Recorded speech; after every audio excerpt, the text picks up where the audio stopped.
Hello and welcome to World Talks, where every word matters. I'm your host, Sasha Farbach. Now, Thursday's EU summit, Hungary's Viktor Orbán blocked a joint statement in support of Ukraine, leaving the other 26 EU leaders to proceed with a separate declaration.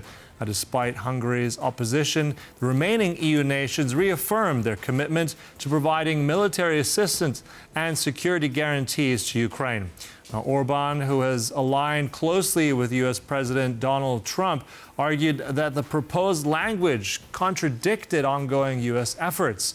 Now, the division within the EU highlights growing tensions over how to address the crisis, with leaders vowing to continue supporting Ukraine's defense despite Hungary's isolation.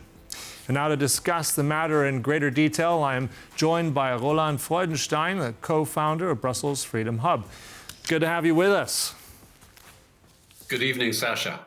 Now, Roland, if we're looking at these conclusions, now we've heard this is a watershed moment, this is a turning point for Europe. How do you interpret the conclusions here? I mean, there wasn't unity yet, but how do you conclude all of this here in your mind in these summit declarations? Extremely important. I mean, we're not tiring of the watershed moments. We have one after the other these days, and I think we'll stay with them for quite a while. But this one was particularly important for two reasons.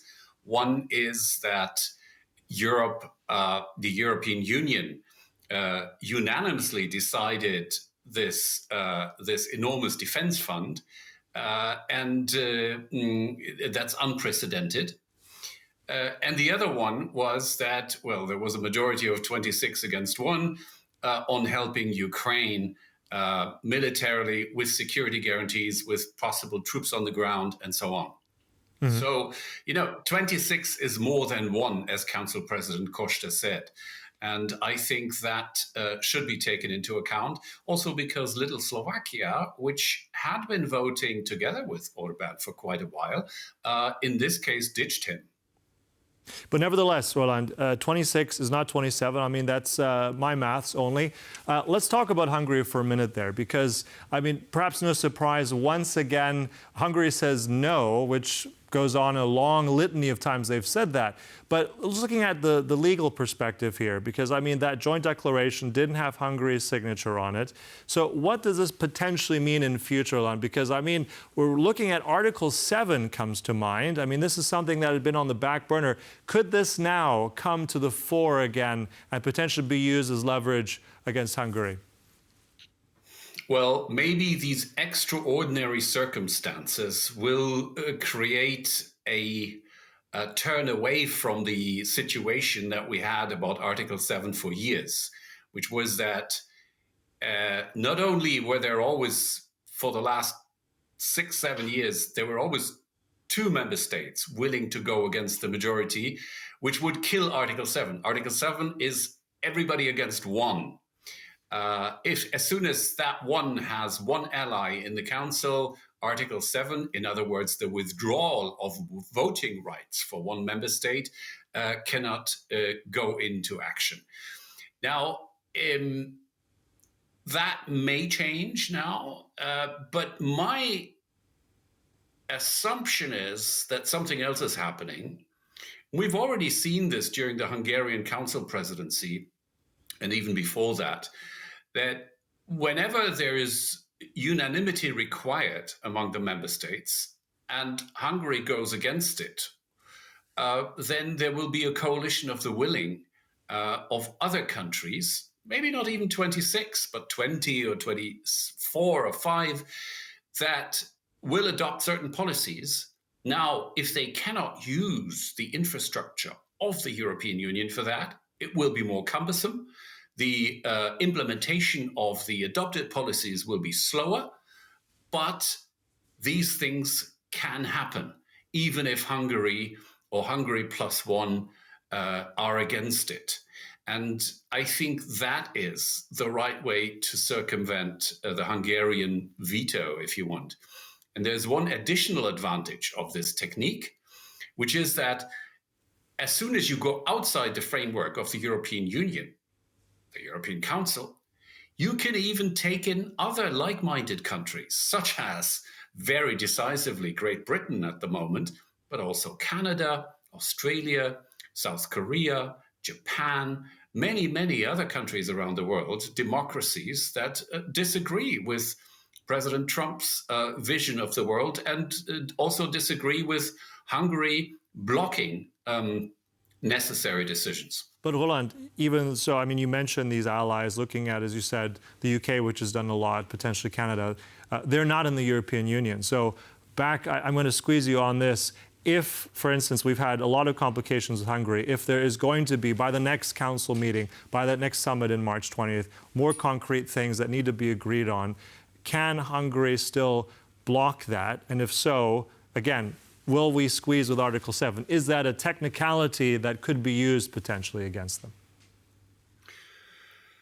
I mean, Article 7, as I said, requires that everybody agrees against Hungary. And even with Slovakia, that has been bought off in this case with some language on gas transit through the country, even Slovakia and I think several other smaller member states would actually not go along with withdrawing the voting rights of one member state.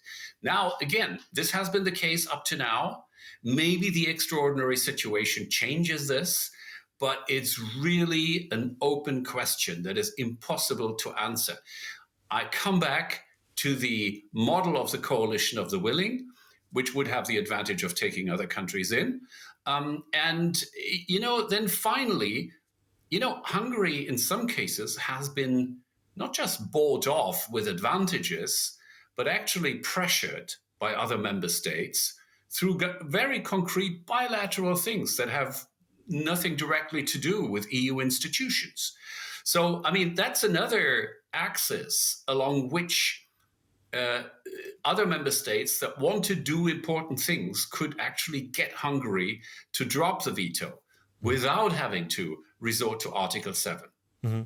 So let's also look at the other watershed moment. As you said, there's massive amounts of money. We're looking at something 150 billion in terms of loans. We're looking at combined another 650 billion, over 800 billion for military needs. We're still scant on the details, but just if you can tell us, I mean, that's a lot of money, and the wheels of bureaucracy are intense. How long would this take, or what's next in all this? I mean, it's one step is this announcement. What would this practically look like until it's actually distributed in investment, etc.? And who's paying for this? Tell us if you can. Well, I mean, the money literally comes from the member states, most of it. I mean, there's some unspent reserves from the COVID times, but largely this money would come from the member states. There would be no joint European debt, no new debt for the moment.